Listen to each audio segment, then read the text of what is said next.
ప్రపంచ స్టాక్ మార్కెట్లంతా బాగుంటే ఇవాళ ఇండియన్ స్టాక్ మార్కెట్ ఎందుకు పడింది? ఇలా ఎందుకు చెప్తున్నానంటే ఇవాళ మార్కెట్ ఫాల్ అయిన తర్వాత ఫైనాన్షియల్ ప్లాట్ఫామ్స్ లో మార్కెట్ పడ్డానికి యుఎస్ వాళ్ళ ఫెడ్ మీటింగ్ ఉంటుంది కదా డిసెంబర్ 10th దాని కారణంగా మార్కెట్స్ పడ్డాయని. కానీ గ్లోబల్ మార్కెట్స్ అంతా ఆల్మోస్ట్ బాగానే ఉన్నాయి. ఏంటి ఇండియన్ మార్కెట్ రిలేటెడ్ గా ఉంటున్న ప్రాబ్లం? ఫస్ట్ ఇది మాట్లాడుకుందాం. ఇవాళ మార్కెట్ పడ్డం కాదు, చాలా స్టాక్స్ అన్యూజువల్ గా 8%, 10% దగ్గరగా కూడా పడ్డాయి. వాటి రిలేటెడ్ గా ఉన్న డేటాని కూడా ఆఫ్టర్ మార్కెట్ అనాలిసిస్ డిస్కస్ చేసుకుంటూ కొత్తగా 5 IPOs రాబోతున్నాయి. వాటి మార్కెట్ లో ఎలాంటి డిమాండ్ ఉంది అండ్ మార్కెట్ క్లోజ్ అయ్యాక ఇండియా యుఎస్ రిలేటెడ్ గా ట్రేడ్ టాక్స్ పరంగా ఒక అప్డేట్ కూడా కనిపిస్తుంది. వీటిని డిస్కస్ చేసుకుంటూ అండ్ ఎస్ జైశంకర్ గారు ఇండియా యుఎస్ ట్రేడ్ డీల్ పరంగా చేస్తున్న స్టేట్మెంట్స్, జపాన్ రిలేటెడ్ గా రిలీజ్ అవుతున్న జీడిపి డేటా ఎందుకు గ్లోబల్ మార్కెట్స్ పరంగా కొంత ఇంపార్టెంట్ గా ఉంటుంది అనేది కూడా మాట్లాడుకుంటూ నెక్స్ట్ మన మార్కెట్ పరంగా ఉంటున్న important events, market price action. ఇవాళ 20 DMA ని డైలీ మూవింగ్ యావరేజ్ ని బ్రేక్ చేసింది మార్కెట్. ఫర్దర్ మార్కెట్ ఒక ప్రైస్ యాక్షన్ రిలేటెడ్ గా లెవెల్స్ ని మాట్లాడుకుంటే ఇవాళ మన మార్కెట్ అనాలిసిస్ ని ఎండ్ చేద్దాం. తర్వాత ఇవాళ చాలా ఇంపార్టెంట్ కంపెనీస్, చాలా పెద్ద పెద్ద కంపెనీస్ కూడా 8%, 10%, అబౌట్ 10% దగ్గరగా పడ్డాయి కదా. వాటి రిలేటెడ్ ఉన్న డేటాని కూడా ఆఫ్టర్ మార్కెట్ అనాలిసిస్ మనం డిస్కస్ చేసుకుందాం. Hello friends, welcome to day trader Telugu. Good evening. First market fall. So మనకి ఫైనాన్షియల్ ప్లాట్ఫామ్స్ లో మార్కెట్ ఇవాళ ఇంతలా పడింది. దానికి రీజన్ ఫెడ్ రిలేటెడ్ గా మీటింగ్ అవుట్కమ్ అనేలా మనకి ఏవైతే డేటా కనిపిస్తూ ఉందో, not just fed, coming days లో మనకి ఆస్ట్రేలియా, బ్రెజిల్, కెనడా, స్విట్జర్లాండ్ కి సంబంధించిన మీటింగ్స్ కూడా ఉండబోతున్నాయి అనేలా. కాబట్టి మార్కెట్ ప్రాఫిట్ బుకింగ్ అనేలా మనకి డేటా కనిపిస్తుంది. కానీ ఈ యుఎస్ కి సంబంధించింది తప్పించి మిగిలిన ఏ సెంట్రల్ బ్యాంక్ కు సంబంధించిన యాక్టివిటీలో కూడా మన ఇండియా కానీ గ్లోబల్ గా మార్కెట్స్ కానీ ఇన్ఫ్లుయెన్స్ అయ్యేంత సినారియో లేదు. ఓన్లీ యుఎస్ ఫెడ్ మీటింగ్ కి మాత్రమే మన Indian markets and global markets influence అవుతాయి. సో కాబట్టి ఫెడ్ మీటింగ్ కారణంగా ఫెడ్ మీటింగ్ ఒక అవుట్కమ్ రాబోతుంది. December 10th mid night 11, 12 in between వస్తుంది. ఆ పాయింట్ లో రాబోతుంది. కాబట్టి ముందుగానే మార్కెట్ లో ప్రాఫిట్ బుకింగ్ కనిపించిందా? భయాలు ఏమైనా ఉన్నాయంటే మార్కెట్ లో భయాలు లేవు. ఇన్ఫాక్ట్ యుఎస్ మార్కెట్స్ ఏ కంట్రీకి సంబంధించి అయితే సెంట్రల్ బ్యాంక్ మీటింగ్ జరుగుతుందో ఆ మార్కెట్ లే పాజిటివ్ గా రియాక్ట్ అయ్యాయి ఫ్రైడేనా. బికాస్ యుఎస్ కి సంబంధించిన పీసీ ఇన్ఫ్లేషన్ డేటా ఎక్స్పెక్టెడ్ గానే వచ్చింది. సో దీంతో రేట్ కట్ ఉంటుందని 80% అబోవ్ దగ్గరగా ఎక్స్పెక్టేషన్స్ యుఎస్ లో ఉన్నాయి. కాబట్టి ఫెడ్ రిలేటెడ్ గా భయాలు ఉంటే గింటే యుఎస్ లో ఉండాలి, ఇండియన్ మార్కెట్స్ లో కాదు యాజ్ ఆఫ్ నౌ. సో అది ప్రైమరీ రీజన్ కాదు ఇవాల్టి మార్కెట్ ఫాల్ రిలేటెడ్ గా. పర్సనలీ నేను గమనించిన ఇంపార్టెంట్ ఫ్యాక్టర్, నెగిటివ్ ఫ్యాక్టర్ అయితే మాత్రం రూపీ రీసెంట్ గా 90.40 అబోవ్ దగ్గరకు వెళ్ళిపోయి మళ్ళీ 89.70 కి ఫాల్ అయ్యి, ఐ మీన్ స్ట్రెంత్ అయిందా Indian rupee compared with US dollar. అలాంటిది ఒకేసారి మళ్ళీ అక్కడి నుంచి వీక్ అయిపోతూ from below 90 levels again 90.38, 90 rupee 38 paise కి వీక్ అయిపోతూ ఉండడం. అట్లీస్ట్ ఆ 90 రూపీస్ 40 పైస్ అబోవ్ కు వెళ్ళిపోయింది, కాస్త మళ్ళీ స్ట్రెంత్ అయిందిలే అనే హోప్ తో ఉంటే జస్ట్ 1 or 2 days కూడా గ్యాప్ తీసుకోకుండా మళ్ళీ వీక్ అయిపోతూ 90 రూపీ 40 పైస్ వరకు వచ్చేస్తుండడం. ఇంకెంత ఫర్దర్ గా ఇండియన్ రూపీ వీక్ అవుతుందని ఒక కన్సర్న్స్ మార్కెట్ లో నెలకొంటాయి. ప్రైమరీ రీజన్ ఇదే మార్కెట్ ని డిస్టర్బ్ చేయడానికి. ఆర్బీఐ వాళ్ళు రేట్ కట్ చేయడం రూపీని ఫర్దర్ గా వీక్ చేస్తుంది. బట్ స్టిల్ ఆర్బీఐ వాళ్ళు రూపీ డాలర్ రిలేటెడ్ గా ఉంటున్న కండిషన్ ని కాకుండా మార్కెట్ రిలేటెడ్ గానే ఎక్కువ వెయిటేజ్ ని ఇచ్చారు. రూపీ వీక్ అవడం ఇండియన్ ఎకానమీకి, ఓవరాల్ మార్కెట్ కి అండ్ ఈవెన్ బ్యాంక్స్ కి కూడా మంచిది కాదు. ఐటీ, ఫార్మా అండ్ ఇక్కడ నుంచి ఎక్స్పోర్ట్స్ చేస్తున్న కంపెనీస్ కి మాత్రమే మంచిది. కాబట్టి ఇవాళ మీరు గమనిస్తే ఐటీ స్పేస్ ఒక్కటి న్యూట్రల్ లో ఉంటుంది. అది కూడా కొంత రెడ్డే 0.2%. బట్ మిగిలిన ఇండెక్స్ లాగా పడలేదు ఇవాళ ఐటీ. ఓన్లీ ఇండియన్ మార్కెట్ పరంగా ఉంటున్న కన్సర్న్ అయితే రీసెంట్ టైమ్స్ లో రూపీ వీక్ అవుతూ 90 మార్క్ ని కూడా క్రాస్ చేస్తూ వెళ్తూ ఉండడమే. ఎక్కడ ఇది ఎండ్ అవుతుంది, ఎక్కడ స్టెబిలైజ్ అవుతుంది అన్న ఒక వరింగ్ ఫ్యాక్టర్ మార్కెట్ కి యాడ్ అవుతుంది. అండ్ ఫెడ్ రిలేటెడ్ గా మీటింగ్ మనకి 10th డిసెంబర్ మిడ్ నైట్ అయితే ఉంటుంది. మార్కెట్ లో 25 basis points రేట్ కట్ ఉంటుందనే అంచనాలు ఉన్నాయి. అలానే జరిగితే మార్కెట్ అది ఎక్స్పెక్ట్ చేసింది కాబట్టి పెద్ద మూవ్ ఉండదు. ఆల్రెడీ మార్కెట్స్ దానికి ప్రిపేర్ అయ్యాయి యుఎస్ మార్కెట్స్ అని. ఇన్ కేస్ దానికి ఆపోజిట్ గా జరిగి రేట్ కట్ ఉండకపోతే యుఎస్ మార్కెట్స్ రిలేటెడ్ గా నెగటివ్ ఇంపాక్ట్ అయితే తీసుకొస్తుంది. అండ్ ఒకసారి గ్లోబల్ మార్కెట్స్ ని గమనిస్తే యుఎస్ కి సంబంధించిన PC inflation data as per market expected గా ఉంటుండడం, రేట్ కట్ ఉంటుందని అంచనాలతో యుఎస్ మార్కెట్ లో ఫ్రైడే బానే క్లోజ్ అయ్యాయి గ్రీన్ గా. వెరస్ యూరోపియన్ మార్కెట్స్ ఇవాళ న్యూట్రల్ టు లిటిల్ రెడ్ లో ఉంటాయి. ఏషియన్ మార్కెట్స్ మిక్స్డ్ గా ఉంటాయి. బట్ ఇవాళ మన ఇండియన్ మార్కెట్ మాత్రం పోర్ట్ఫోలియో లెవెల్లో బిగ్ ఇంపాక్ట్ అయితే తీసుకొచ్చింది. Because small caps, mid caps ఇవాళ డీప్ రెడ్ అయితే చూసాయి.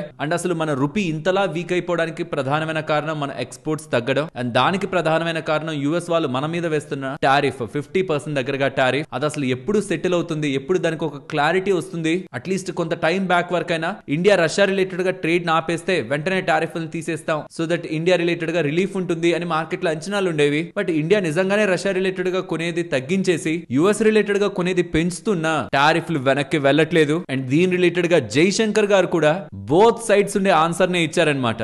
చాలా చాలా బ్యాలెన్స్డ్ గా ఉంటుంది తన ఆన్సర్. మన రిలేటెడ్ గా ఉన్న workers, farmers and middle class వాళ్ళని మ్యాటర్ మైండ్ లో పెట్టుకొని ఏ డీలింగ్ అయినా మేము చేస్తామని. మరి ఎప్పుడు జరుగుతుంది ట్రేడ్ డీల్ యుఎస్ఏ తో అంటే మరి త్వరగానే జరుగుతుందా అంటే ఎస్ జరగచ్చు, ఇట్స్ వెరీ పాసిబుల్. బట్ ఒకవేళ డిలే అవ్వచ్చా అంటే మేబీ అవ్వచ్చేమో, నాకు తెలియదు అనేలా. త్వరగానూ అవ్వచ్చు లేదా డిలే కూడా అవ్వచ్చు అనేలా అంటే ఆన్సర్స్ తన దగ్గర నుంచి వచ్చాయి. కాన్ఫిడెంట్ గా అయిపోతుందనే ఆన్సర్ అయితే రాలేదు. ఇది కూడా ఫర్దర్ గా మనకి రూపీ వీక్ అవుతూ ఉండడాన్ని సపోర్ట్ చేస్తుంది. బట్ ఒక చిన్న హోప్ మార్కెట్ క్లోజ్ అయ్యాక వస్తున్నది ఏంటంటే యుఎస్ కి సంబంధించిన ట్రేడ్ రిప్రజెంటేటివ్స్ ఇండియాని 9th to 11th విజిట్ చేయబోతున్నారని and 10th and 11th all trade related issues పరంగా యుఎస్ ఇండియా రిలేటెడ్ గా డిస్కషన్స్ ఉండబోతాయనేలా సర్క్యులేట్ అయితే అయింది. ఈ ఇండియా యుఎస్ రిలేటెడ్ గా ట్రేడ్ డీల్ ఫైనలైజ్ అయితే మన రిలేటెడ్ గా ఎక్స్పోర్ట్స్ ఇంప్రూవ్ అవడం, డాలర్స్ రిలేటెడ్ గా ఇన్ఫ్లోస్ పెరగడం, రూపీ రిలేటెడ్ గా ప్రెషర్ తగ్గడం జరుగుతుంది. బట్ ఇది ఇంకా ఎక్కడికి వెళ్తుంది, ఇంకెప్పుడు ట్రేడ్ డీల్ జరుగుతుంది అనే క్వశ్చన్ మార్క్స్ మార్కెట్ లో పెరుగుతున్నంత వరకు ఈ రూపీ ఫర్దర్ గా వీక్ అవడం అనేది మార్కెట్ లో మనం చూడాల్సి వస్తుంది. అన్లెస్ ఆర్బీఐ వాళ్ళు స్టెప్ ఇన్ అయితే తప్పించి. బికాస్ విత్ సింపుల్ లాజిక్ మనం కావాలనుకున్నాం మనం డాలర్లో కొనుక్కుంటూనే ఉంటున్నాం, అది ఎక్కడ తగ్గించట్లేదు. కానీ మనం అమ్ముతున్నది రూపీల్లో అమ్మి డాలర్లో సంపాదించుకుంటున్నది మాత్రం యుఎస్ వాళ్ళు వేస్తున్న టారిఫ్ కారణంగా ఇంపాక్ట్ అయింది. సో అక్కడ వస్తున్న మిస్ మ్యాచ్ రూపీ వీక్ అవుతూ ఉండడాన్ని ట్రిగ్గర్ చేస్తూ ఉంది. అండ్ ఇక్కడ 2 ఇంపార్టెంట్ ఇష్యూస్ గురించి కూడా మాట్లాడుకోవాలి మార్కెట్ పరంగా. రీటైలర్స్ ఒక సెల్లింగ్ ఈ మధ్య కాలంలో పెరుగుతూ ఉంది. అక్టోబర్ నవంబర్ నెలలో సుమారుగా 25,300 కోట్లకు సంబంధించిన డబ్బుల్ని రీటైలర్స్ సెల్ చేస్తున్నట్లు డేటా కనిపిస్తుంది. చాలా టైం బ్యాక్ నుంచి రీటైలర్స్ ఈ లెవెల్లో సెల్లింగ్ చేయలేదు. మార్కెట్ కొంత రేంజ్ బౌండ్ లో ఉంటుండడం అండ్ కొంత ఫాలో అవుతుండేసరికి రీటైలర్స్ కూడా మార్కెట్ ఒక యాక్టివిటీ ఆ సఫరింగ్ నుంచి ఎగ్జిట్ తీసుకుంటున్నట్టు డేటాలో మనకు అర్థం అవుతుంది. అదేంటి మరి ప్రతి నెల రీటైలర్స్ సపోర్ట్ చేస్తున్నారు మార్కెట్ ని, 25,000 కోట్లు 27,000 కోట్లు ఈవెన్ 30,000 కోట్ల దగ్గరగా ఎస్ఐపీలు వేస్తున్నారు అంటున్నారు. ఇప్పుడు రీటైలర్స్ ఎగ్జిట్ అంటున్నారు. ఏంటి రెండింటి మధ్యలో తేడా అంటే అక్కడ మ్యూచువల్ ఫండ్స్ లో వేస్తున్నది ఎస్ఐపి. ఇక్కడ మీరు గమనిస్తే గతంలో ఉంటున్న ఎస్ఐపి రీసెంట్ డేటా సుమారుగా 30,000 కోట్ల దగ్గరగా ప్రతి నెలగా మార్కెట్ లోకి వెళ్తూ ఉంది. ఇది మ్యూచువల్ ఫండ్స్ లో వేస్తున్న ఎస్ఐపి డేటా. మీరు గమనిస్తే ఈ సిమిలర్ ప్యాటర్న్ మీకు మార్చ్ 2025 లో కూడా కనిపిస్తుంది. రీటైలర్స్ ఇదే విధంగా మార్కెట్ లో నుంచి ఎగ్జిట్ అవ్వడం. అండ్ ఒక్కసారి మీరు చార్ట్ ని గమనిస్తే అలా మార్చ్ లో రీటైలర్స్ ఎగ్జిట్ అయిన తర్వాత మార్కెట్ లో ఉంటున్న ఒక small correction or small pull back తర్వాత మార్కెట్స్ స్ట్రాంగ్ గా రికవర్ అయ్యాయి. రీటైలర్స్ మార్కెట్ లో రియాక్షన్ లేనప్పుడు ఆర్ మార్కెట్ పెద్దగా పెరగనప్పుడు ఎవరైతే మార్కెట్ కేవలం పెరుగుతుందనే ఎక్స్పెక్ట్ చేసుకుని వచ్చుంటారో మార్కెట్ లో వస్తున్న ఫాల్ ని వాళ్ళు డెఫినెట్లీ నెగిటివ్ గా తీసుకుంటూ మార్కెట్ రిలేటెడ్ గా ఎగ్జిట్ కాల్స్ తీసుకుంటూ ఉంటారు. దీని రిలేటెడ్ గాను సెల్లింగ్ ప్రెషర్ మార్కెట్ లో బిల్డ్ అవుతూ ఉంటుంది. ప్యారలల్ గా ఎఫ్ఐఎస్ కూడా ఈ మధ్య కాలంలో మార్కెట్ లో సెల్ చేస్తున్నారు. ఇది కూడా మార్కెట్ లో సెల్లింగ్ ప్రెషర్ ని బిల్డ్ చేస్తూ ఉంటుంది. కాబట్టి చాలా వరకు మిడ్ క్యాప్స్ స్మాల్ క్యాప్స్ ఈ రీసెంట్ టైమ్స్ లో due to retailer selling plus FIs related గా ఉంటున్న సెల్లింగ్ అండ్ కాన్స్టెంట్ గా ఉంటున్న ఐపీఓస్ ఒక ప్రెషర్. ఇప్పుడు కూడా కొత్తగా ఒక 5 ఐపీఓస్ వస్తున్నాయి. అది నెక్స్ట్ మాట్లాడుకుందాం. ఈ ఐపీఓస్ వస్తుండడం, బ్లాక్ డీల్స్ ఉంటుండడం, ప్రైవేట్ ఈక్విటీ ప్లేయర్స్ రిలేటెడ్ గా ఉంటున్న సెల్లింగ్ అండ్ వాటన్నిటికి ఎప్పటి నుంచో ఎఫ్ఐఎస్ ఒక సెల్లింగ్ వస్తుంది. ఇప్పుడు కొత్తగా రీటైలర్ సెల్లింగ్ కూడా లాస్ట్ 2 months లో కనిపిస్తూ ఉండడమే. ఓవరాల్ మార్కెట్ లో మీరు గమనిస్తే ఇలా సప్లై ఎక్కువ అవుతుండడం కారణంగానే ఈ స్టాక్స్ ఈ మధ్య కాలంలో మనకు పడుతున్నాయి. కానీ మనం బాగా ఆలోచించాల్సింది మనం పెట్టిన స్టాక్ ఎప్పుడు పెరుగుతుందంటే ఆర్ మనం పెట్టిన overall index stock market index అయినా ఎప్పుడు పెరుగుతుందంటే అందరూ కొంటున్నప్పుడే కాదు. అంటే ఈ సప్లై అంతా తగ్గిపోతే మార్కెట్ పెరిగిపోతుందనే దానికంటే కంపెనీస్ మంచి నెంబర్స్ ని పోస్ట్ చేస్తున్నప్పుడు ఆర్ ఈ ఓవర్ సెల్లింగ్ అంతా ఎగ్జాస్ట్ అయిపోయి ఇక సెల్లింగ్ అంతా లేనప్పుడు ఫర్దర్ గా మార్కెట్ లో రికవరీ ఫేజ్ అనేది స్టార్ట్ అవుతుంది. సో నెంబర్స్ ని ప్రైస్ ఫాలో అవ్వాల్సిందే. అది ఎంత కిందకి వెళ్ళినా వన్స్ నెంబర్స్ స్ట్రాంగ్ గా ఉంటున్నాయి మార్కెట్ లో అంటే ఖచ్చితంగా దాని స్టాక్ ప్రైస్ ఫాలో అవ్వాల్సిందే. ఎవరో అమ్మేశారు మార్కెట్ లో ఆ స్టాక్ కింద పడిపోయింది అంటే ఆ మార్కెట్ కూడా ఓవరాల్ గా ఏదో పానిక్ జరిగి మార్కెట్ పడింది అన్న మార్కెట్ లో ఉన్న ఎర్నింగ్స్ ఆ నెక్స్ట్ కమింగ్ టైమ్స్ లో నమోదవుతున్న దాన్ని నెక్స్ట్ పడ్డ స్టాక్ ప్రైస్ కూడా ఫాలో అవ్వాల్సింది అన్న లాజిక్ మనం గుర్తుంచుకోవాలి. But as of now conditions అన్ని కొంత వీక్ గా మార్కెట్ రిలేటెడ్ గా ఉంటూ ఉండడం, ఇండియా యుఎస్ ట్రేడ్ డీల్ కూడా ఫైనలైజ్ అవ్వకుండా ఫర్దర్ గా రూపీ డిప్రిషియేట్ అవుతూ ఉండడం, ఎఫ్ఐఎస్ ఒక సెల్లింగ్ అండ్ దానికి రీటైలర్స్ ఒక సెల్లింగ్ కూడా యాడ్ అవుతూ ఉండడం రీసెంట్ టైమ్స్ లో మనం మార్కెట్ లో గమనిస్తూ ఉన్నా. అండ్ ఇంట్రెస్టింగ్ గా జపాన్ కి సంబంధించిన జీడిపి డేటా రిలీజ్ అయింది. 0.6% కాంట్రాక్ట్ అయింది. అక్కడ మార్కెట్ కాంట్రాక్ట్ అవుతుందని అనుకుంది అంటే జీడిపి రిలేటెడ్ గా, బట్ ఎక్స్పెక్టెడ్ కంటే ఎక్కువగా కాంట్రాక్ట్ అయింది. ఇప్పుడు క్వశ్చన్ మార్క్స్ అయితే రైజ్ అవుతున్నాయి. డిసెంబర్ 19th జరిగే జపాన్ కి సంబంధించిన సెంట్రల్ బ్యాంక్ మీటింగ్ లో మామూలుగా అయితే రేట్ హైక్ చేసేవాళ్ళు. మరి ఇంత వీక్ గా జీడిపి డేటా వస్తున్నా సరే మళ్ళీ రేట్ హైక్ చేసే ఒక స్టెప్ తీసుకుంటుందా జపాన్ కి సంబంధించిన సెంట్రల్ బ్యాంక్ అని మార్కెట్ లో క్వశ్చన్ మార్క్స్ అయితే రైజ్ అవుతున్నాయి. ఇఫ్ ఇన్ కేస్ జపాన్ వాళ్ళు రేట్ హైక్ తీసుకోకపోతూ ఉంటే ఎన్ ఫాల్ అవుతుంది. అది గ్లోబల్ మార్కెట్స్ రిలేటెడ్ గా మంచిది. ఆల్రెడీ ఇప్పుడు ఇలా జీడిపి డేటా వచ్చేసరికి ఆల్రెడీ ఎన్ ఫాల్ అయింది. ఏమైనా రేట్ కట్ ఉండదేమో అని. నిజంగానే రేట్ కట్ లేకపోతే అది గ్లోబల్ మార్కెట్స్ పరంగా కూడా లిక్విడిటీ పరంగా రీసెంట్ గా ఉంటున్న కన్సర్న్స్ బాండ్ డీల్స్ స్పైక్ అయిపోతున్నాయి. జపాన్ అనే ఒక కన్సర్న్స్ ఉన్నాయా అవి కొంత కూల్ ఆఫ్ అవుతాయి. టోటల్ గా ఈ 5 ఐపీఓస్ కలిపి కలిపి 14,337 crore దగ్గరగా నెక్స్ట్ ఫ్యూ డేస్ లో మార్కెట్ నుంచి తీసుకుంటాయి. మరి వీటిల్లో దేనికైనా మంచిగా స్ట్రాంగ్ గా మార్కెట్ లో బజ్ ఉందా అంటే, మరి ఒకవేళ ఎవరైనా అప్లై చేయాలనుకుంటే వీటిలో దేనికి స్ట్రాంగ్ డిమాండ్ ఉంటుంది లిస్టింగ్ పాయింట్ లో అనుకుంటే పెద్దగా వేటికి కూడా లేదు. సుమారుగా 20-30% దగ్గరగా లాభం ఉంటుందని ఆ మొదటి దానికి ఉంది. తర్వాత రెండిటికి 20% దగ్గరగా మాత్రమే లాభాలు ఉంటాయని అంచనాలు ఉన్నాయి. బట్ ఇవి కూడా మార్కెట్ పడితే ఫేడ్ అవుట్ అవుతాయి కాబట్టి with respect to their demand వీటిని అరేంజ్ చేశాను. ఇవి నెక్స్ట్ కమింగ్ డేస్ లో 14,000 crore దగ్గరగా మార్కెట్ నుంచి డబ్బులు తీసుకువెళ్తాయి. ఇది కూడా మార్కెట్ లో ఉంటున్న కాస్త లిక్విడిటీని కూడా కమింగ్ డేస్ లో ఇంపాక్ట్ చేస్తుంది. But on positive note, China వాళ్ళు ఇండియన్స్ రిలేటెడ్ గా ఆన్లైన్ వీసా సిస్టమ్ అయితే తీసుకొచ్చారు. ఇది చాలా ఇంపార్టెంట్.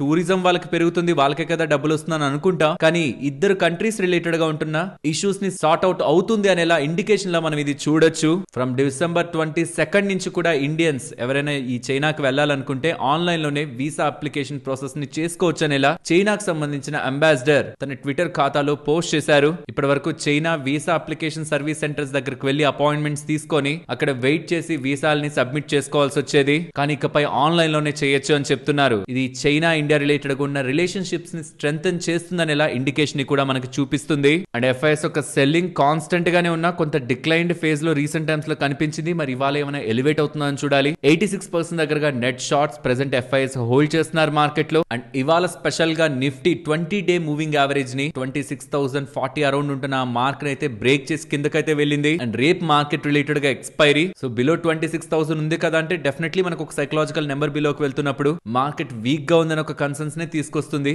రూపీ కూడా అలానే బిహేవ్ చేస్తుంది కాబట్టి మార్కెట్ రిలేటెడ్ గా ఇఫ్ ఇన్ కేస్ ఫర్దర్ గా వీక్నెస్ కంటిన్యూ అవుతూ 25,800 to 700 100 పాయింట్ జోన్ కూడా మార్కెట్ బ్రేక్ చేసి కిందకి వెళ్తే అట్లీస్ట్ ఈ లార్జ్ క్యాప్ స్పేస్ లో రీసెంట్ టైమ్స్ లో వచ్చిన ర్యాలీ మార్కెట్ హోల్డ్ చేయలేకపోతుందని ఒక కన్ఫర్మేషన్ మనకు వస్తుంది. రూపీ వీక్నెస్ కారణంగా 100 పాయింట్ జోన్ షార్ట్ టర్మ్ లో మార్కెట్ రిలేటెడ్ గా ఇంపార్టెంట్ సపోర్ట్. దాని అబోవ్ ఉన్నంత వరకు నిఫ్టీ లెవెల్లో మనం మార్కెట్ ని నెగిటివ్ గా చూడాల్సిన అవసరం లేదు. మేబీ ఒక టెంపరీ పుల్ బ్యాక్ లా వచ్చి మళ్ళీ మార్కెట్ స్పైక్ పెరిగే ఆస్కారం ఉంటుంది. ఆ లెవెల్ సపోర్ట్ అవుతున్నంత వరకు పర్సనల్ గా నేను చూస్తున్నది 25,800 to 700 100 పాయింట్ జోన్. అండ్ ఈ లోపు మనకు జరిగే ఈవెంట్స్ ఏ ఉన్నాయి. యూఎస్ రిలేటెడ్ గా ఫెడ్ మీటింగ్ అవుట్కమ్ ఉంటుంది. ఇండియా యూఎస్ రిలేటెడ్ గా trade deal announcement or at least any positive statement ఈ 12th వరకు జరిగే ఈ US India trade discussions related గా అరైజ్ అయినా and bank of Japan related గా December 19th వాళ్ళు ఎటువంటి రేట్ కట్ చేయరనేలా డెసిషన్ తీసుకుంటున్నా ఇవన్నీ కూడా మార్కెట్స్ రిలేటెడ్ గా నెక్స్ట్ కమింగ్ డేస్ లో ఇంపాక్ట్ ని చూపించగలిగే ఈవెంట్స్. కాబట్టి నెక్స్ట్ 10 days మార్కెట్ రిలేటెడ్ గా ఇందాక మాట్లాడుకున్న ఈవెంట్స్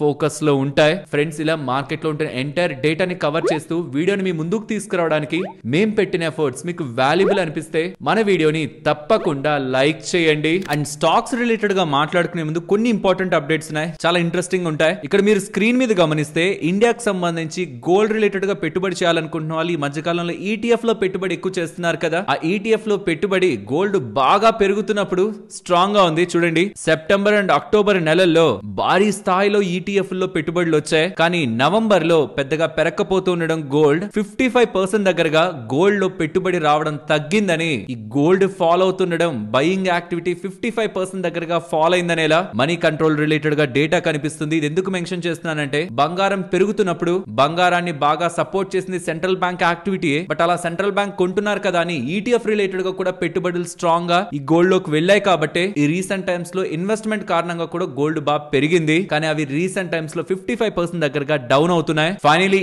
ఇండియాకి ఎలాన్ మస్క్ సంబంధించిన స్టార్ లింక్ వచ్చేసింది. ఒక్కసారి వన్ టైం కాస్ట్ గా 34,000 రూపాయలని ఖర్చు పెడుతూ ప్రతి నెల 8,600 రూపాయలు కానీ ఖర్చు పెట్టగలిగితే అన్లిమిటెడ్ డేటాని ఇస్తున్నారు. 99.9% అప్ టైం చెప్తున్నారు. అంటే మోస్ట్లీ డిస్కనెక్షన్స్ అలా ఏమి ఉండవు, ఎప్పుడు అది మీకు ఆన్ లోనే ఉంటుంది. ఎలాంటి వెదర్ ఉంటున్నా మీకు ఆ ఇంటర్నెట్ పనిచేస్తుందని అన్లిమిటెడ్ డేటా అని 30 days ఒక ట్రయల్ ఇస్తూ, కానీ ఇక్కడ పాయింట్ అంతా ఒకేసారి 34,000 రూపాయలు ముందు ఖర్చు పెట్టాలి, తర్వాత నెలకి 8,600 రూపాయలు ఖర్చు పెట్టాలి. ఫ్రెండ్స్, ఇది రూరల్ ఏరియాస్ లో చాలా బాగా పనికొస్తుంది. బికాస్ అక్కడ ఇంటర్నెట్ సౌకర్యం ఉండదు కాబట్టి, శాటిలైట్ ఇంటర్నెట్ కాబట్టి రూరల్ ఇండియాలో చిన్న చిన్న విలేజెస్ లో ఈ శాటిలైట్ ఈ స్టార్ లింక్ చాలా మందికి ఇంటర్నెట్ సేవల్ని అందిస్తుంది. అండ్ ఇవాళ CNBC వాళ్ళు అఫీషియల్ గా సెబీ చైర్మన్ గారు చెప్తున్నారని ఒక ఇంపార్టెంట్ డేటా అని చెప్తున్నారు. కమింగ్ టైమ్స్ లో FNO పరంగా రిస్ట్రిక్షన్స్ తీసుకురావడానికి ఒక కన్సల్టేషన్ పేపర్ ని తీసుకురాబోతున్నట్టు, ఒక ప్రాపర్ టైం చూసుకొని FNO పరంగా ఇంకే చేంజెస్ తీసుకురావచ్చు, ఎలా రిస్ట్రిక్షన్స్ తీసుకురావచ్చు FNO యాక్టివిటీ పరంగా అనే దానికి సెబీ చైర్మన్ తుహిన్ కాంత పాండే గారు కన్సల్టేషన్ పేపర్ తీసుకురాబోతున్నారనేలా CNBC HSBC వాళ్ళు తన రిలేటెడ్ గానే అఫీషియల్ గానే తనే చెప్పారనేలా అప్డేట్ అయితే చేస్తున్నారు. So in coming times FNO పరంగా ఒక కన్సల్టేషన్ పేపర్ ఆర్ కొత్త రూల్స్ వచ్చే అవకాశం ఉంటుంది. ఫ్రెండ్స్, ఈ స్టాక్ గురించి మాట్లాడుకోవాలి. ఇది ఇండియాకి సంబంధించింది కాదు, ఐర్లాండ్ కి సంబంధించింది. ఐర్లాండ్ స్టాక్ తో మనకి పని ఏంటి? ఇన్ఫాక్ట్ ఇది నేను జస్ట్ కంపెనీ రిలేటెడ్ ఉన్న అప్డేట్ కనే కాదు, హెయిర్ లాస్ ప్రాబ్లం పరంగా చాలా మంది సఫర్ అవుతూ ఉంటారు కదా. ఇన్ఫాక్ట్ దాన్ని పట్టించుకోవాల్సిన నీడే లేదు. బట్ సొసైటీ రిలేటెడ్ గా ఉంటున్న ప్రెషర్ చాలా మందిని హెయిర్ లాస్ పరంగా థింక్ చేసేలా చేస్తూ ఉంటుంది.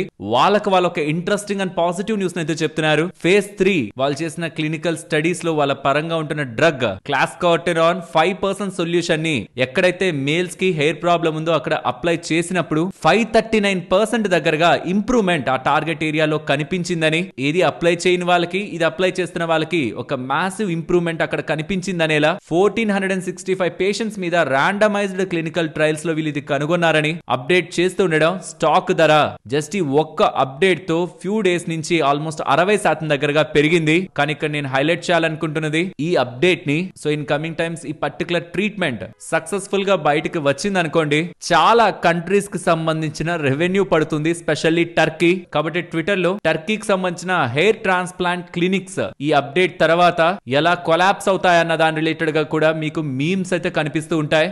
ఎక్కడో ఒక డ్రగ్ డెవలప్మెంట్ కొన్ని కంట్రీస్ కి సంబంధించి లాంగ్ టర్మ్ లో కంటిన్యూ అవుతున్న ఒక ఎంటైర్ ఇండస్ట్రీని డిస్టర్బ్ చేసే అవకాశం ఉంటుంది. ఇవన్నీ కూడా రిలేట్ అవుతున్నాయి కాబట్టి డేటాని షేర్ చేస్తున్నాను. ఫ్రెండ్స్, ఇప్పుడు షేర్ చేసిన డేటా మీకు వాల్యుబుల్ గానే అనిపించిందా? అలా మీకు అనిపిస్తే తప్పకుండా మన వీడియోని లైక్ చేయండి. నెక్స్ట్ ఇవాళ 7 రూపీస్ స్టాక్ అయిన కేశోరామ్ ఇండస్ట్రీస్ 20% దగ్గరగా పెరిగిందా? ఎందుకు ఈ స్మాల్ క్యాప్ పెనీ స్టాక్ ఇంతలా పెరుగుతుంది? దీని బ్యాక్ ఒక ఇంట్రెస్టింగ్ అప్డేట్ ఉంది. ఫ్రాంటియర్ వేర్ హౌసింగ్ లిమిటెడ్ వాళ్ళు ఉన్నారా? Modern warehousing solutions related గా డిఫరెంట్ క్లయింట్స్ పరంగా వీళ్ళు బిజినెస్ ని చేస్తూ ఉంటారు. వీళ్ళు బిర్లా గ్రూప్ వాళ్ళ దగ్గర ఉంటున్న ఈ కేశోరామ్ ఇండస్ట్రీస్ పరంగా వాటాని కొంటున్నారనేలా అప్డేట్స్ వస్తూ ఉండడం. Almost 5 rupees 48 paise per share దగ్గరగా ఈ ట్రాన్సాక్షన్ జరుగుతుంది. ఈవెన్ ఓపెన్ ఆఫర్ కూడా ఈ ప్రైస్ లో ట్రిగ్గర్ అవుతుంది. అండ్ ఈ ఎంటైర్ డీల్ లో బిర్లా ఫ్యామిలీ అయితే ఎగ్జిట్ తీసుకుంటూ ఉంది. వీళ్ళ సిమెంట్ బిజినెస్ అయితే డీమర్జర్ చేసి అల్ట్రాటెక్ పరంగా అయితే ఇన్వెస్ట్ చేశారు. ఈ సిమెంట్ బిజినెస్ కాకుండా ఈ కేశోరామ్ వాళ్ళ దగ్గర స్టాండ్ అలోన్ గా ఏ మ్యానుఫ్యాక్చరింగ్ యాక్టివిటీ లేదు. వాళ్ళ ఆపరేషన్స్ అన్ని కూడా వాళ్ళ హోలీ ఓన్డ్ సబ్సిడరీ సైగ్నిట్ ఇండస్ట్రీస్ ద్వారా రన్ అవుతాయి. ఆ కంపెనీ ఏం చేస్తుంది? Rayon, transparent paper and chemical business ని చేస్తూ ఉంటుంది. ఇప్పుడు ఈ బిజినెస్ రిలేటెడ్ గా ఫ్రాంటియర్ వేర్ హౌసింగ్ లిమిటెడ్ వాళ్ళు వాటాని కొనుక్కుంటూ ఫర్దర్ గా వాళ్ళ బిజినెస్ ని ఈ బిజినెస్ ని కంబైన్ చేసి ఒక న్యూ ఎంటిటీగా ఏమైనా తీసుకురావాలని ప్రయత్నిస్తున్నారని మార్కెట్ లో ఉంటున్న క్వశ్చన్ మార్క్స్ ఈ స్టాక్ రిలేటెడ్ గా స్ట్రాంగ్ బజ్ అయితే తీసుకువస్తున్నాయి. నెక్స్ట్ ఇండిగో గురించి మాట్లాడుకోవాలి. స్టాక్ ఇవాళ పడిందంటే ఏం జరిగింది కొత్తగా? బికాస్ ఫ్లైట్స్ రిలేటెడ్ గా క్యాన్సిలేషన్స్ ఈ రీసెంట్ టైమ్స్ లో జరుగుతూనే ఉన్నాయి. అప్పుడు స్టాక్ బానే ఉంది, బట్ సడన్ గా ఎందుకు ఇంతలా పడింది ఇవాళ? రామ్ మోహన్ నాయుడు గారు, కేంద్ర ఏవియేషన్ మినిస్టర్, ఒక బిగ్ స్టేట్మెంట్ చేశారు పార్లమెంట్ లో మండేనా ఇవాళ. తను స్టార్టింగ్ నుంచి అసలు ఈ సినారియో ఎలా జరిగిందని ఎక్స్ప్లెయిన్ చేస్తూ 50 సెకండ్స్ దగ్గరగా ఈ క్లిప్ లో ఇది జరిగి ఉండాల్సింది కాదు, ఇది ప్యూర్లీ ఇండిగో వల్ల మిస్ మేనేజ్మెంట్, క్రూని ప్రాపర్ గా మేనేజ్ చేసుకోలేకపోయారు కాబట్టి దీన్ని మేము అలా చూసి వదిలేయం, ఒక బిగ్ పనిష్మెంట్ ని ఇస్తాం. నాట్ జస్ట్ ఇండిగో, అంటే ఇండిగోకే ఇస్తున్నట్టు కాదు, ఇలాంటిది ఎప్పుడైనా నెక్స్ట్ జరిగితే ప్రతి ఎయిర్లైన్ కి ఇది ఒక ఎగ్జాంపుల్ గా మిగిలిపోవాలి కాబట్టి మేము ఇండిగోకి పనిష్మెంట్ ఇవ్వబోతున్నాం అనేలా రామ్మోహన్ నాయుడు గారు మినిస్టర్ దగ్గర నుంచి ఇలాంటి స్టేట్మెంట్స్ వస్తునేసరికి ఎలాంటి పనిష్మెంట్ ఉంటుంది, ఫర్దర్ గా ఇండిగో రిలేటెడ్ గా ఎలాంటి ఇంపాక్ట్ ఉంటుందని ఒక భయాలతో స్టాక్ ఇవాళ ఇంపాక్ట్ అయ్యింది. But on time performance data, ఈ ఫ్లైట్స్ అన్ని ఎలా మంచిగా రన్ అవుతున్నాయి లేదని మినిస్ట్రీ ఆఫ్ సివిల్ ఏవియేషన్ లో ఉంటున్న డేటాని మీరు గమనిస్తే గతంలో 20 కి పడిపోయిన ఇండిగో ప్రెసెంట్ 78.2 కి అయితే రీచ్ అయింది. మీన్స్ ఆపరేషన్స్ ఆల్మోస్ట్ నార్మల్ అవుతున్నాయి. సో ఇంప్రూవ్మెంట్ అయితే ఇండిగో పరంగా ఉంది. బట్ ఏదైతే సినారియో జరిగిందో దాని మీద యాక్షన్ తీసుకుంటారని honourable minister of civil aviation Ram Mohan Naidu garu చేసిన స్టేట్మెంట్స్ స్టాక్ పడడానికి ప్రధానమైన కారణం. చూడాలి ఎలాంటి actions from the government side ఇండిగోకి ఉంటుందని. అండ్ ఇదే అదునుగా చూసి చాలా ఏవియేషన్ కంపెనీస్ ప్రపంచంలో చాలా దూరం ఉంటున్న కంట్రీస్ కూడా రౌండ్ ట్రిప్ వేయగలిగేంత డొమెస్టిక్ గా ఉంటున్న ఫ్లైట్ చార్జెస్ అయితే పెంచేశాయి. ఇండిగో వాళ్ళు కానీ ఇండిగో సిఇఓ కూడా దీని రిలేటెడ్ గా క్షమాపణలు చెప్తున్నా ప్యాసింజర్స్ అయితే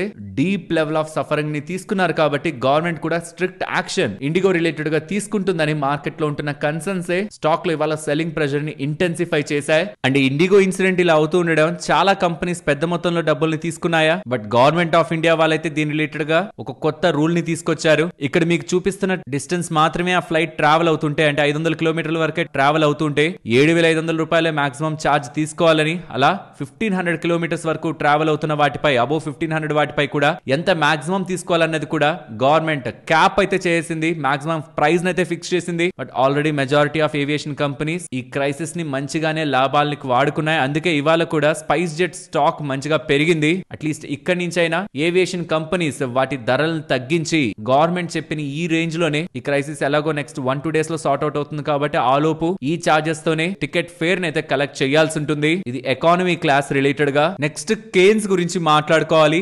ఇవాళ కేన్స్ స్టాక్ భారీగా పడిందా? మార్నింగ్ 8:30కి వీళ్ళు కాన్ఫరెన్స్ కాల్ ని కండక్ట్ చేశారు. But believe me, conference call లో మేనేజ్మెంట్ ఉంటున్న ఇష్యూస్ అన్నిటిని సార్ట్ అవుట్ చేయడానికి, ఉంటున్న సెల్లింగ్ ప్రెషర్ ని సూతం చేయడానికే ప్రయత్నించింది. కానీ మార్కెట్ దాన్ని ఎక్కడా కన్సిడరేషన్ లోకి తీసుకున్నట్టు కనిపించట్లేదు. కొటాక్ వాళ్ళు లేవనెత్తిన అంశాలని చాలా వరకు కూడా డినై చేసింది. అండ్ కొన్ని మిస్టేక్స్ ఉన్నాయి, దాన్ని సార్ట్ అవుట్ చేసుకుంటాం అని చెప్పింది. ఎస్, మిస్టేక్ ఉందని అడ్మిట్ చేశారు. ఒక్క మిస్టేక్, డిస్క్లోజర్ మిస్టేక్ ఉందని. అది మార్కెట్ కి పూర్ గవర్నెన్స్ యాక్టివిటీ కిందకి వెళ్తూ ఉండడమే స్టాక్ పడింది ఇవాళ. కానీ అది fraud or poor governance or weak corporate governance, రెండిటికి తేడా ఉంటుంది. అండ్ మేనేజ్మెంట్ బిజినెస్ పరంగా స్ట్రాంగ్ గానే కామెంట్ చేశారు. వాళ్ళ ఈఎంఎస్ వర్టికల్ స్ట్రాంగ్ గా గ్రో అవుతున్నాయని, డిఫెన్స్ రిలేటెడ్ గా, ఏరోస్పేస్ రిలేటెడ్ గా, రైల్వేస్ రిలేటెడ్ గా, industrial electronics and semiconductors పరంగా కూడా స్ట్రాంగ్ గా గ్రో అవుతున్నారని చెప్తూ బిజినెస్ పరంగా ఎక్కడా కూడా వాళ్ళు వెనక్కి ఒక స్టేట్మెంట్ కూడా చేయలేదు. ఈవెన్ స్మార్ట్ మీటర్ రిలేటెడ్ గా ఉన్న బిజినెస్ కూడా కమింగ్ టైమ్స్ లో కాంట్రిబ్యూషన్ తగ్గుతూ ఇతర గ్రోత్ సెగ్మెంట్స్ పరంగానే బిజినెస్ లీడ్ అవుతుందని చెప్తూ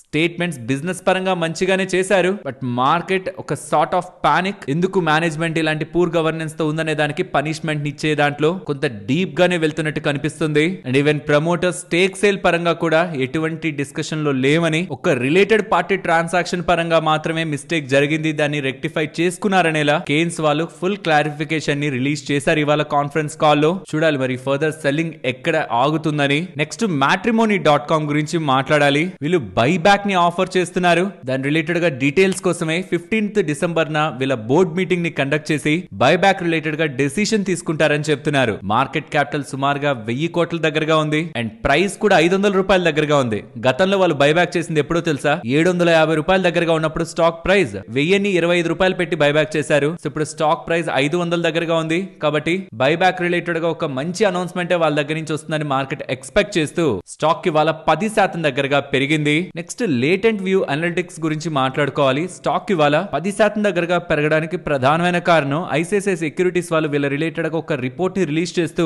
ఇది ఒక largely bootstrapped and better operational profile ఉంటూ ప్రాఫిటబిలిటీ ఉంటున్న కంపెనీ అని, వీళ్ళ రిలేటెడ్ గా మెయిన్ బిజినెస్ అనే డేటా అండ్ అనలిటిక్స్ పరంగా గ్రోత్ స్ట్రాంగ్ గా consumer and health care verticals లో కనిపిస్తుందని, ఆన్ కమింగ్ టైమ్ స్ట్రాంగ్ ప్రాఫిటబిలిటీతో లేటెంట్ వ్యూ వాళ్ళు గ్రో అవుతారనేలా ఐసిఐసిఐ సెక్యూరిటీస్ వాళ్ళు ఒక రిపోర్ట్ ని రిలీజ్ చేస్తూ ఉండడం స్టాక్ పెరగడానికి ప్రధానమైన కారణం. నెక్స్ట్ డైనమాటిక్ టెక్నాలజీస్ గురించి మాట్లాడుకోవాలి. డైనమాటిక్ టెక్నాలజీస్ వాళ్ళు దసాల్ట్ వాళ్ళతో టైఅప్ అవుతున్నారని. దసాల్ట్ వాళ్ళు ఎవరు? వీళ్ళు ఏవియేషన్ డిఫెన్స్ పరంగా స్ట్రాంగ్ గ్లోబల్ ప్లేయర్. వీళ్ళతో టైఅప్ అయి రియర్ ఫ్యూసిలాజ్ ఉంటుందా, ఆ ఫ్యూసిలాజ్ ని తయారు చేయడానికి, స్పెషల్లీ ఫాల్కన్ 6X రిలేటెడ్ గా ఫ్యూసిలాజ్ ని తయారు చేయడానికి వీళ్ళతో దసాల్ట్ వాళ్ళు టైఅప్ అయ్యారనేలా అప్డేట్స్ చేస్తూ ఉండడం. గతంలో వీళ్ళకి ఎయిర్ బస్ రిలేటెడ్ గా మంచిగా ఆర్డర్స్ వచ్చాయి. ఇప్పుడు దసాల్ట్ వాళ్ళ దగ్గర నుంచి కూడా గుడ్ ఆర్డర్ వీళ్ళకి లభిస్తూ ఉండడం స్టాక్ కి వాళ్ళ స్ట్రాంగ్ గా గెయిన్ అయింది. నెక్స్ట్ ఫినో పేమెంట్ బ్యాంక్ గురించి మాట్లాడుకోవాలి. వీళ్ళకి పేమెంట్ బ్యాంక్ నుంచి స్మాల్ ఫైనాన్స్ బ్యాంక్ గా మారడానికి ఆర్బీఐ పర్మిషన్ ఇచ్చింది అనగానే స్టాక్ కి వాళ్ళ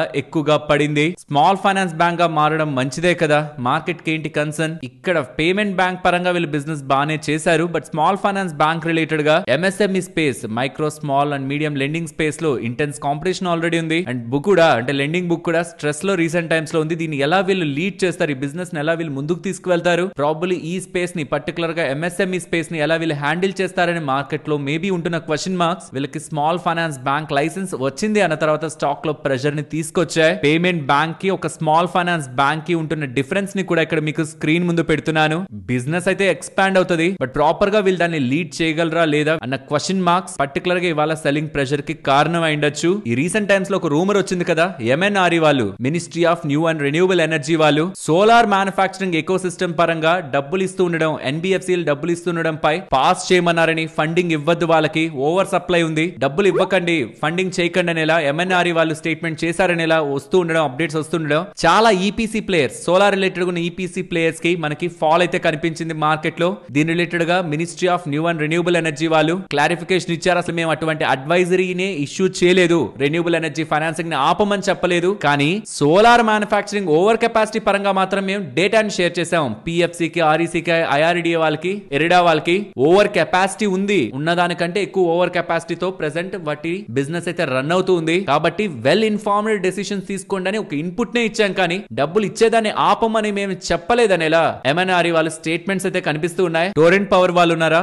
వీళ్ళు జపాన్ కి సంబంధించిన largest power generation company and global leader LNG పరంగా, ఎల్ఎన్జీ గ్యాస్ పరంగా ఉంటున్న వాళ్ళతో టైఅప్ కుదుర్చుకుంటున్నారు 10 years కి సంబంధించి. సో ఈ 10 years కి వీళ్ళకి ఆల్మోస్ట్ 2730 మెగావాట్ పవర్ ప్రొడ్యూస్ చేయడానికి కావాల్సిన ఎల్ఎన్జీ గ్యాస్ ని ఆ జపాన్ కంపెనీ వాళ్ళు ప్రొవైడ్ చేస్తారని, దానికోసమే నెక్స్ట్ 10 years కి సంబంధించిన long term sale and purchase agreement SPA ని కుదుర్చుకుంటున్నట్టు, సో దట్ ఇండియాలో ఉంటున్న రైజింగ్ పవర్ డిమాండ్ ని మీట్ అవడానికి టోరెంట్ పవర్ వాళ్ళకి అవకాశం దొరుకుతుందనేలా అప్డేట్స్ అయితే చేశారు. నెక్స్ట్ గవర్నమెంట్ వాళ్ళు నెక్స్ట్ కమింగ్ క్వార్టర్ లో 1-2% దగ్గరగా ఎల్ఐసి పరంగా వాటా నమ్మడానికి చూస్తున్నట్టు మనీ కంట్రోల్ వాళ్ళు డేటానైతే అప్డేట్ చేస్తున్నారు. 1-2% వాటా అంటే సుమారుగా 14,000 కోట్ల దగ్గరగా అమ్ముతున్నట్టు. బట్ దాని రిలేటెడ్ గా అఫీషియల్ కమ్యూనికేషన్ అయితే ఇంకా గవర్నమెంట్ సైడ్ నుంచి రాలేదు. అదాని వాళ్ళకు ఒక కొత్త కంపెనీని, కొత్త సబ్సిడరీని ఇన్కార్పొరేట్ చేస్తున్నారు. అదాని ఎయిర్పోర్ట్ సిటీ అనే ఒక పేరుతో. ఇది ఏం చేస్తుంది, ఎయిర్పోర్ట్ కి సంబంధించిన ల్యాండ్ పార్సల్స్ ఉంటాయి కదా, వాటి రిలేటెడ్ గా design, development, finance, construct and operate, maintenance ఆ ఎయిర్పోర్ట్ కి సంబంధించిన ల్యాండ్ పరంగా ఈ కంపెనీ చేస్తుందని అప్డేట్ అయితే చేస్తున్నారు. మహేంద్ర వాళ్ళు ఒక కొత్త ఎస్యూవీని, నెక్స్ట్ వాళ్ళ రిలేటెడ్ ఉన్న ఎస్యూవీని నేమింగ్ అయితే చేస్తున్నారు. XUV 7XO next generation SUV అనేలా. ఈ XUV 700 ఉంది కదా, దాని రిలేటెడ్ గా next generation upgraded design, tech, comfort and performance తో అది ముందుకు తీసుకురాబోతున్నారని, January 5th దాన్ని రిలీజ్ చేస్తారనేలా అప్డేట్ చేస్తున్నారు. ఓలా ఎలక్ట్రిక్ వాళ్ళు Bharat cell powered S1 pros ని డెలివర్ చేయడాన్ని స్టార్ట్ చేశారని, ఇన్ హౌస్ గా వీళ్ళు 4680 భారత్ సెల్ ద్వారా S1 Pro Plus 5.2 కిలోవాట్ కి సంబంధించిన వెహికల్ ని తయారు చేస్తున్నారని గతంలో చెప్పారా. దాని పరంగా డెలివరీ స్టార్ట్ అయ్యాయని, దీని కారణంగా ఇప్పుడు ఓలా వాళ్ళు ఇండియాకి సంబంధించిన first TV maker, both battery pack and cell manufacturing రెండు వీళ్ళే చేసుకొని వెహికల్స్ ని సెల్ చేస్తున్న కంపెనీ అని అప్డేట్ చేస్తున్నారు. నెక్స్ట్ ట్రావెల్ ఫుడ్ సర్వీసెస్ అనే కంపెనీ ఉందా, మోస్ట్లీ ఎయిర్పోర్ట్స్ లో మీరు చూస్తూ ఉంటుంటారు. వీళ్ళపై సిబిఐ వాళ్ళు ఎఫ్ఐఆర్ ని లాంచ్ చేస్తున్నారు. వీళ్ళ అండర్ లో ఉంటున్న సబ్సిడరీస్ ఎయిర్పోర్ట్ లో టెండర్లు గెలుచుకుంటాయి కదా ఫుడ్ రిలేటెడ్ గా, దాని పరంగా కొన్ని అవకతవకలు జరిగాయని, స్పెషల్లీ 2012-13లో జరిగిన కోల్కతా ఎయిర్పోర్ట్స్ పరంగా ఉన్న టెండర్ ప్రాసెస్ లో కొన్ని అవకతవకలు జరిగాయని, ఇప్పుడు ఆ సబ్సిడరీస్ లేవు, రెండు మర్జ్ అయిపోయి ఈ కంపెనీలోకి వచ్చేసాయి. కాబట్టి ఇన్వెస్టిగేషన్ పరంగా వీళ్ళపైన ఎఫ్ఐఆర్ ఇప్పుడు నమోదైనట్టు సిబిఐ వాళ్ళు చెప్తున్నారు. నెక్స్ట్ క్యాన్ఫిన్ హోమ్స్ వాళ్ళు 15th డిసెంబర్ బోర్డ్ మీటింగ్ ని కండక్ట్ చేసి డివిడెండ్ రిలేటెడ్ గా డెసిషన్ తీసుకుంటారని, అండ్ దాని రిలేటెడ్ గా రికార్డ్ డేట్ కూడా 19th డిసెంబర్ గా ఫిక్స్ చేస్తున్నట్లు అప్డేట్ చేశారు. నెక్స్ట్ పీజీ ఎలక్ట్రోప్లాస్ట్ ఈ మధ్య కాలంలో ఎలక్ట్రానిక్ మ్యానుఫ్యాక్చరింగ్ సర్వీసెస్ పరంగా ఉంటున్న కంపెనీస్ పై వస్తున్న రిపోర్ట్స్ స్టాక్స్ ని బాగా ఇంపాక్ట్ చేస్తున్నాయి కదా. దీని రిలేటెడ్ గా కొటాక్ వాళ్ళు ఒక రిపోర్ట్ ని పబ్లిష్ చేసి ఎలా అయితే కేన్స్ రిలేటెడ్ గా ఇంపాక్ట్ ని తీసుకొచ్చారో, అలాగే పీజీ ఎలక్ట్రోప్లాస్ట్ పరంగా హెచ్డిఎఫ్సి సెక్యూరిటీస్ వాళ్ళు ఒక ఆర్టికల్ అయితే పబ్లిష్ చేశారు. బట్ దాన్ని కంప్లీట్ గా పీజీ ఎలక్ట్రోప్లాస్ట్ వాళ్ళు ఫ్యాక్చువల్లీ ఇన్అక్యురేట్ డేటా అంటూ, అన్సబ్స్టైన్డ్ స్టేట్మెంట్స్ అంటూ మొత్తానికి కొట్టి పారేశారు. సెబీ డిస్క్లోజర్స్ ని మేము ప్రాపర్ గా ఫాలో అవుతున్నామని, ఆడిటెడ్ ఫైనాన్షియల్ రిజల్ట్స్ ని అండ్ క్వార్టర్లీ రిజల్ట్స్ ని యాక్యురేట్ గా కంపెనీ పొజిషన్ ని డేటాతో రిప్రజెంట్ చేస్తున్నామని, కాబట్టి హెచ్డిఎఫ్సి సెక్యూరిటీస్ వాళ్ళని మీరు ఇచ్చిన రిపోర్ట్ ని తిరిగి మళ్ళీ చెక్ చేసుకోండి అనేలా, లేదంటే లీగల్ ఆర్ రెగ్యులేటరీ యాక్షన్ మీ మీద తీసుకుంటాం అనేలా పీజీ ఎలక్ట్రోప్లాస్ట్ వాళ్ళు దీని పరంగా హెచ్డిఎఫ్సి సెక్యూరిటీస్ వాళ్ళకి అప్డేట్ చేశారని, దీని పరంగా ఇంకా వాళ్ళకి ఆన్సర్ రావాల్సిందనేలా పీజీ ఎలక్ట్రోప్లాస్ట్ అప్డేట్ చేస్తూ ఉంది. ట్రాన్స్రైల్ వాళ్ళకి 822 crores విలువ చేసే న్యూ ఆర్డర్స్ జీసీసీ ప్రాజెక్ట్ పరంగా లభించిందని అప్డేట్ చేస్తున్నారు. దీంతో FY26 లో వీళ్ళ ఆర్డర్స్ 5110 crore కి దాటాయనేలా స్ట్రాంగ్ ఆర్డర్ బుక్ తో ముందుకు వెళ్తున్నారనేలా ట్రాన్స్రైల్ వాళ్ళు ఇవాళ అప్డేట్ అయితే చేశారు. నెక్స్ట్ ఎంటార్ టెక్నాలజీస్ వాళ్ళకి 194 crore విలువ చేసే orders civil nuclear power sector పరంగా లభించిందని, మేగా ఇంజనీరింగ్ అండ్ ఇన్ఫ్రా పరంగా వీళ్ళకి ఆర్డర్ లభిస్తున్నట్టు, ఇది ఏప్రిల్ 2028 లోపు ఎగ్జిక్యూట్ చేస్తారని అప్డేట్ చేశారు. అలాగే అశోక బిల్డ్కాన్ వాళ్ళకి 447 crore విలువ చేసే ఆర్డర్ బిఎంసి వాళ్ళ దగ్గర నుంచి లభించిందని, 13th January 2028 కి దీన్ని ఎగ్జిక్యూట్ చేస్తారు, కంప్లీట్ చేస్తారని చెప్తున్నారు. హెచ్ఎఫ్సిఎల్ వాళ్ళు ఉన్నారా, వీళ్ళకి 656 crores విలువ చేసే export order optical fibre cables related గా లభించింది. నవంబర్ 2026 లోపు ఈ ఆర్డర్ ని కంప్లీట్ చేస్తారంటున్నారు. అండ్ రైల్టెల్ వాళ్ళకి 14 crore 40 lakhs విలువ చేసే ఆర్డర్ లభించింది మినిస్ట్రీ ఆఫ్ ఎక్స్టర్నల్ అఫైర్స్ దగ్గర నుంచి. దేని రిలేటెడ్ గా 2000 దగ్గరగా ఏఐ ఎనేబుల్డ్ ల్యాప్టాప్స్ పరంగా ఇంటర్నేషనల్ కాంట్రాక్ట్, దీన్ని March 4th 2026 లోపు కంప్లీట్ చేస్తారని మెన్షన్ చేశారు. సరే మరి నేను ఉండనా, మరొక ఇంట్రెస్టింగ్ వీడియోతో మళ్ళీ మీ ముందుకు వస్తాను. అంతవరకు టేక్ కేర్, జై హింద్.